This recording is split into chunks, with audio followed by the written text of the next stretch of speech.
Pessoal, tanto o cloro quanto o bromo reagem com metano e etano da mesma forma. Vai ter umas diferenças ali para flúor e para iodo, mas antes de mudar muito o halogênio, eu gostaria de explicar um outro aspecto. Então, o que eu acabei de falar está aqui embaixo, né? Então, a reação do cloro com o metano. Se eu tivesse cloro e etano, eu teria, devido à similaridade do mecanismo, algo análogo ao que eu tenho ali embaixo também quanto ao etano e o bromo. Tem aqui nos próximos slides que o mecanismo reacional da bromação, né, tá embromando, da bromação do etano, ela segue praticamente os mesmos caminhos do que vimos para o cloro e para o metano. Agora, será que se eu aumentar a cadeia alquílica, se eu aumentar o tamanho da cadeia química, da cadeia de carbonos, eu tenho o mesmo efeito? Isso vai acontecer para propil, isopropil, para butil, sec-pentil, tert-butil? Será que acontece a mesma coisa? A resposta é mais ou menos.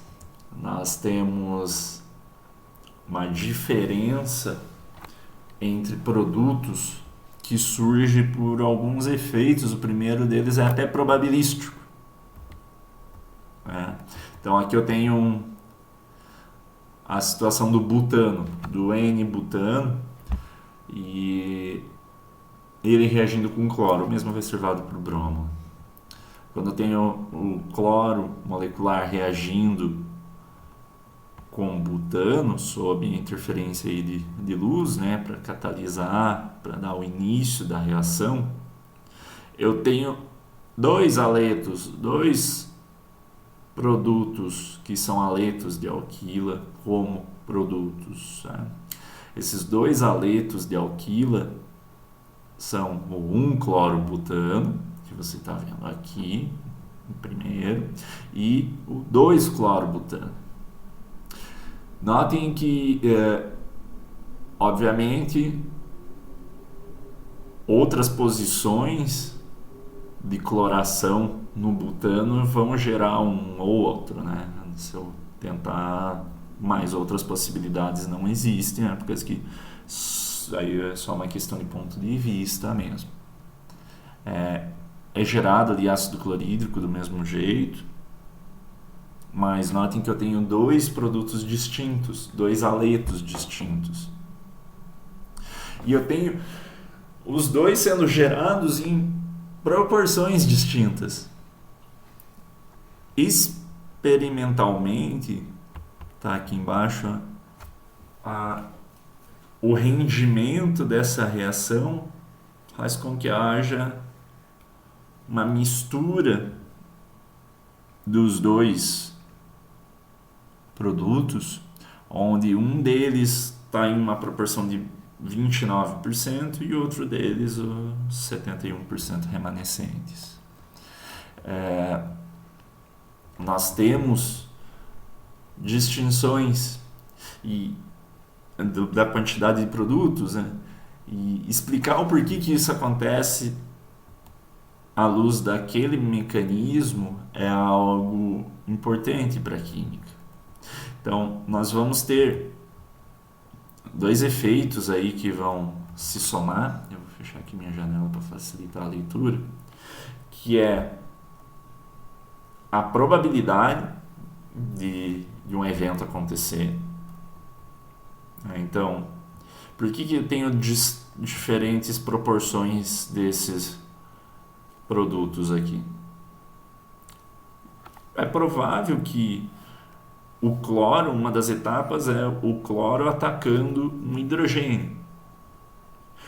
O que é mais provável? Que o cloro ataque um hidrogênio da extremidade ou que o cloro ataque um hidrogênio que está no interior da cadeia? Ora, eu tenho aqui 6 hidrogênios nas extremidades. Percebeu isso?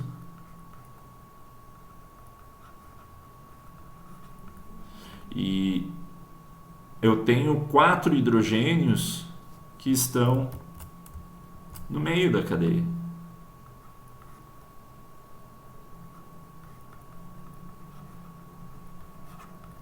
Então, ao todo eu tenho uma proporção aí, uma possibilidade de 6, vou colocar aqui, né? De 6 para 10, ou seja, de 60%, de que o cloro reaja com o hidrogênio da extremidade. Da onde que surgiu esse 60%? Daqui da probabilidade, eu tenho 10 hidrogênios ao todo, sendo que 6 deles estão nas extremidades.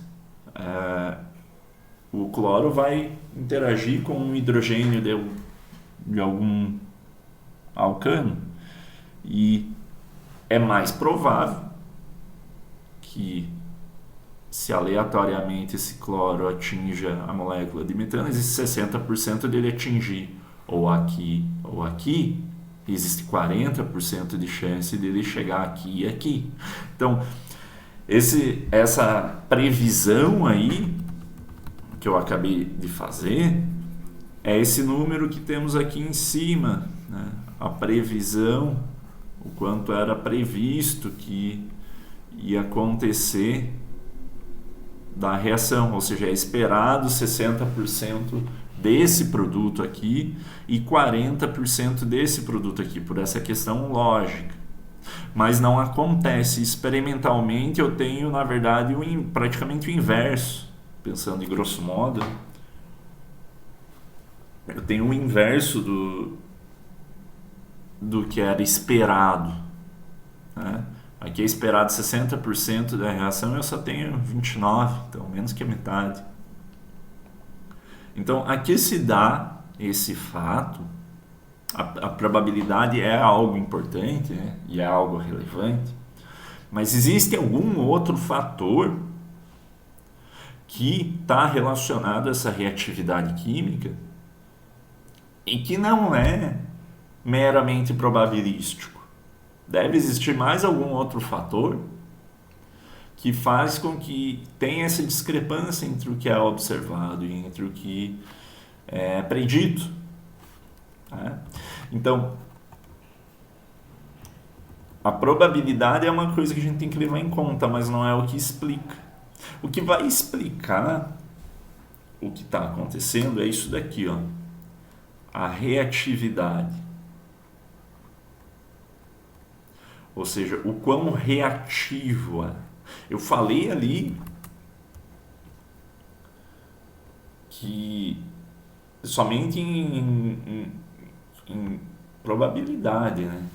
Então é 60% de chance de um tipo de hidrogênio ou 40% de outro tipo. Mas será que eles são, apesar de diferentemente proporcionais ou prováveis de acontecer, será que eles têm a mesma característica química? A gente vai ver que não. Então, alguns hidrogênios, eles são mais lábeis quimicamente, e isso também vai estar relacionado a mais estáveis termodinamicamente. E essa labilidade pondera até mais do que a probabilidade de um choque acontecer. Então, como que eu consigo pensar nisso? Uma das etapas do mecanismo reacional, eu preciso voltar até lá para conseguir mostrar. Uma das etapas aqui, a primeira delas, essa daqui que eu estou colocando aqui em cima, ó, é essa parte aqui, ó. A abstração, a cooptação do hidrogênio pelo cloro radicalar, formando ácido clorídrico e formando um metil radicalar. Notem que essa reação é uma das primeiras dessa lista de reações que eu tenho aqui acontecendo. Tudo isso está acontecendo lá no meio reacional. Mas essa etapa aqui, depois do processo de iniciação da reação, né, que é essa etapa aqui, depois de iniciada a reação, essa é a primeira etapa da propagação. Então essa é uma etapa determinante. E aí que surge o efeito de estabilidade. Estão vendo? Esse cara aqui, o radical metila, ou radical metilo, como queira, essa espécie, se eu for pensar num hidrocarboneto maior, aqui, vou colocar aqui embaixo, talvez fica meio ruim, mas é importante eu colocar aqui, sei que vai ficar meio apertado.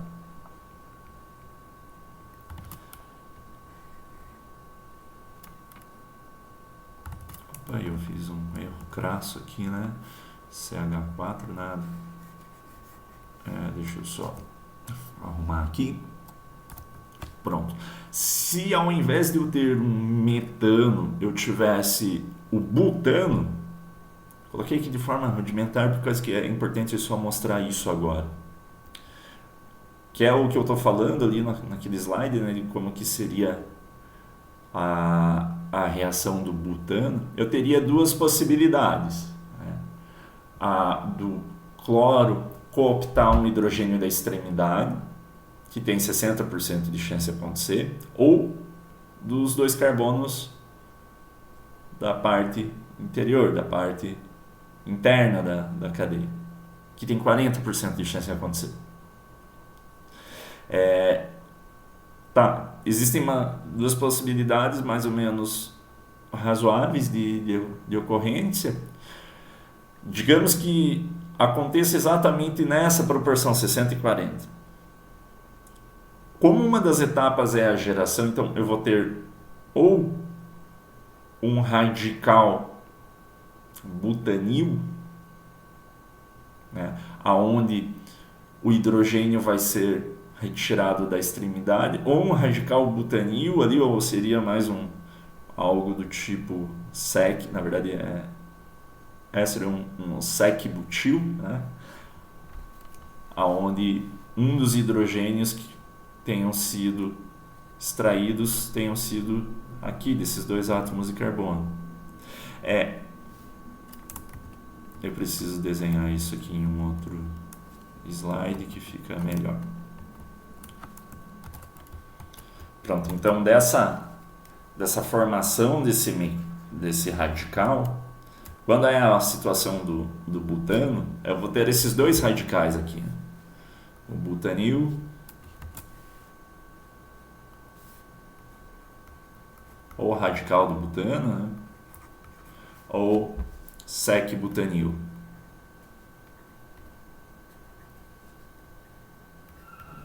Por que sec? Por causa que esse carbono aqui é secundário, né? Na verdade não tem Y, não tem um I, mas é irrelevante isso agora. Então, esses dois radicais, eles têm essas probabilidades estarem acontecendo. O que acontece de incrível que faz com que esse cara aqui embaixo seja o que forneça a maior quantidade de produtos é o fato, ou seja, esse sec-butanil, é o fato de que ele é mais estável termodinamicamente. Ele consegue manter essa estrutura de ser radical de uma maneira melhor do que a estrutura acima, que está aqui, né, do butanil. Então, esse carbono secundário, por isso sec-butanil, então isso daqui é um carbono secundário. ele é mais estável do que um carbono primário. Por que esse carbono é um carbono primário? Esse daqui, né? Dessa estrutura. Porque ele está só ligado a um outro átomo de carbono, onde está o radical, né? E ali embaixo, né? Aqui, notem, ó, aqui é o carbono. O carbono está ligado a outros dois átomos de carbono, um aqui e outro aqui. Então, o carbono radicalar ele é um carbono secundário. Tá, e daí? E daí que uma das etapas preponderantes é a formação desse radical metila. Tá? E aí existe uma ordem de estabilidade que está bem resumidinho aqui, onde é estabelecido o seguinte: quanto mais substituído for esse carbono radicalar, mais estável ele será. Então, um carbono radicalar terciário vai ser mais estável que um carbono secundário, que vai ser mais estável que um carbono primário, que vai ser mais estável que o carbono metílico. Então, quando eu considerar radicais dessas espécies, desses alcanos, esses radicais vão ter ordens de estabilidade decrescente, ou seja, da maior estabilidade para menor estabilidade, e o radical metilo é o radical menos estável. Quanto mais substituído for, e aqui daí substituição se entende como essa estrutura R. R aqui pode ser uma cadeia alquílica qualquer, uma metila, uma etila, uma propila, qualquer coisa. Essas estruturas elas vão ser mais estáveis. E aí, por mais que a probabilidade jogue contra, a termodinâmica joga a favor.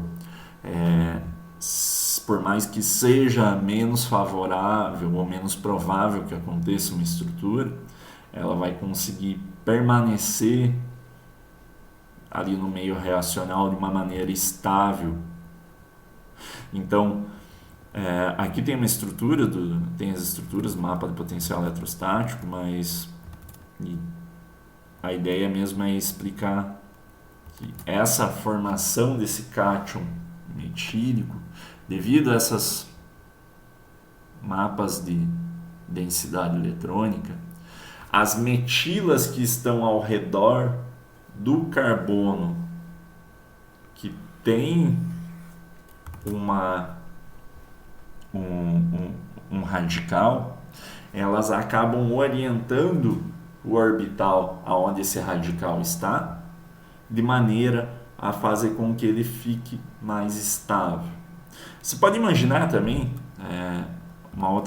de uma outra forma. Se você pensar em volume dessas estruturas, você vai perceber que o radical metila, aqui eu não estou conseguindo, aqui eu vou desenhar isso aqui.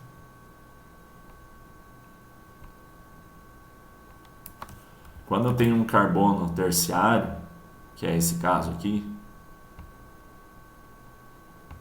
ou seja, um carbono que tenha outras 3 substituições, esse carbono aqui do meio, ele vai ter o seu orbital, que aqui não está representado, orientado e estabilizado pela existência desse grupo funcional, dessas 3 metilas aqui ao lado. Isso acontece devido, aí sim, agora que vem essa ideia aqui, devido ao fato que há essa hiperconjugação entre os orbitais, que nada mais é do que só uma orientação, uma forma de evitar uma alta reatividade desse composto no meio reacional. Se você for pensar também em volume, como eu estava tentando iniciar antes, você vai perceber que essa estrutura aqui, né, esse radical metilo, aqui está um metano, mas a gente consegue ver aqui, já dá para explicar o que eu quero explicar. Se ele tiver num meio reacional, ele vai estar girando de uma forma muito mais vigorosa do que essa estrutura aqui. Essa estrutura aqui tem um peso molecular muito maior, então ela é muito mais lerda no meio reacional. Então, o próprio movimento, e agora eu estou falando em soma de energia cinética e energia potencial mesmo, estou falando em quantidade de movimento. Essa estrutura aqui, de uma terc-butila, ela vai ser muito mais estável pelo simples fato que ela é mais pesada mesmo, a uma dada temperatura, do que um metano. Então, isso vai fazer, ou radical metilo. Então, isso vai fazer com que compostos que são substituídos, ou carbonos que são substituídos, eles sejam mais estáveis no meu meio reacional. A hiperconjugação também vai ser mais um efeito que, além dessa estabilidade de movimento, por o radical ser maior, ele também consegue ter menos movimento e estar mais fácil para interagir com outras moléculas, também tem esse efeito da hiperconjugação, mas que eu ainda vou retomar melhor essa ideia de hiperconjugação quando for falar sobre ressonância, e aí eu comento mais. Mas se você só manter na mente que quanto mais substituído for o carbono radicalar, mais estável ele for, e você já vai conseguir entender as próximas etapas. Como ele é mais estável, ele tem um ΔG menor, mas isso aqui eu também não preciso comentar agora sobre parâmetros termodinâmicos e cinéticos dessas reações, mas e sim que substâncias que são, portanto, mais substituídas, ou seja, radicais mais substituídos, são mais estáveis. Então, dessas duas estruturas que eu desenhei aqui, qual é a mais estável? Essa daqui, né? Então, ela é um radical de um carbono secundário, enquanto aqui eu tenho um radical de um carbono primário. Então, esse sec-butanil aí vai ser mais estável termodinamicamente, cineticamente, eletronicamente. Tudo vai favorecer para que ele seja o mais estável. E experimentalmente, então aqui quando eu tenho, por exemplo, a cloração, voltando agora para a reação ali que a gente estava falando sobre a cloração do butano, eu vou ter essas duas possibilidades, né?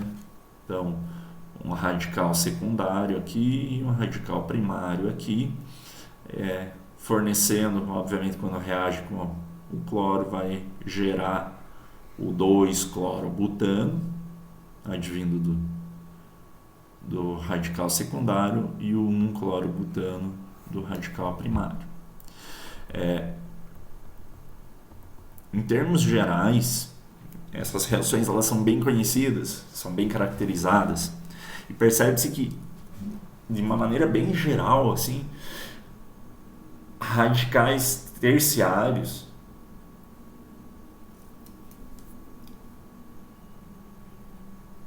eles acontecem em uma proporção 5 vezes maior do que um radical primário. Um radical secundário vai acontecer 3,8 vezes mais fácil, mais rápido, ou em maior proporção do que um radical primário. Então, a proporção aonde eu tenho o rendimento da minha reação é muito mais determinado pela estrutura daquele radical do que somente pela probabilidade de o cloreto chegar até um hidrogênio. Então, se eu pegar e ponderar para aquela mesma reação que nós estávamos vendo ali, e aqui está tudo repetido o que tinha alguns slides anteriores, aqui é esperado que tivesse 60% de rendimento baseando somente naquela ideia puramente probabilística. Mas agora, se eu for ponderar a quantidade de hidrogênios que eu tenho por esses números aqui de reatividade relativa, eu consigo uma coisa bem legal. Olha só, aqui eu tenho a quantidade de hidrogênios que são advindos dessa estrutura do butano, aqui em cima, né? Então, eu tenho 6 hidrogênios, 3 aqui e 3 daqui, que tem uma reatividade relativa igual a 1, por causa que eles são primários. Eu tenho 4 hidrogênios, 2 aqui e 2 aqui, os 4 hidrogênios, que tem uma reatividade relativa igual a 3,8. Da onde eu tirei esse número? Daqui, ó, carbono secundário, reatividade relativa igual a 3,8. Então, se eu ponderar a quantidade de hidrogênios vezes a reatividade, então 4 vezes 3,8, eu tenho 15, o número 15, para esse fator entre probabilidade, quantidade de hidrogênios e reatividade, enquanto que eu tenho 6 para a quantidade de hidrogênios vezes a reatividade quanto aos carbonos primários. Então, ao total, o meu rendimento percentual entre os carbonos primários vai ser igual a 6 partes em relação à soma do todo. O que é o todo? As reatividades relativas ponderadas pela quantidade de hidrogênio presente na estrutura. 6 mais 15, 21. É o número que eu tenho aqui embaixo. Então, eu tenho uma percentagem, uma probabilidade de 6 em 15, ou seja, de 29%. Essa é o termo que representa a quantidade de produto que vai ser gerada, considerando a probabilidade e a reatividade desses hidrogênios. Então, eu vou ter 29% de massa do 1-clorobutano e 71% de massa do 2-clorobutano. Quando é feito um cálculo da probabilidade mais a reatividade. Então, quando eu somo essas duas coisas, eu chego a valores que correspondem, olhem aqui para cima, a dados experimentais. Então, eu consigo provar por A mais B que se eu considerar então, aqui os valores experimentais, 29% e 71%, eu consigo provar que esses rendimentos dessa reação é algo devido à probabilidade da ocorrência de um evento vezes a reatividade de alguns intermediários, do intermediário ali butanil ou sec-butanil. Então, na próxima aula nós vamos ver mais alguns aspectos que vão também estar relacionados a essas probabilidades e vamos fazer alguns exercícios aí para fixar melhor esse conteúdo, tá beleza? Até mais, pessoal, se cuidem.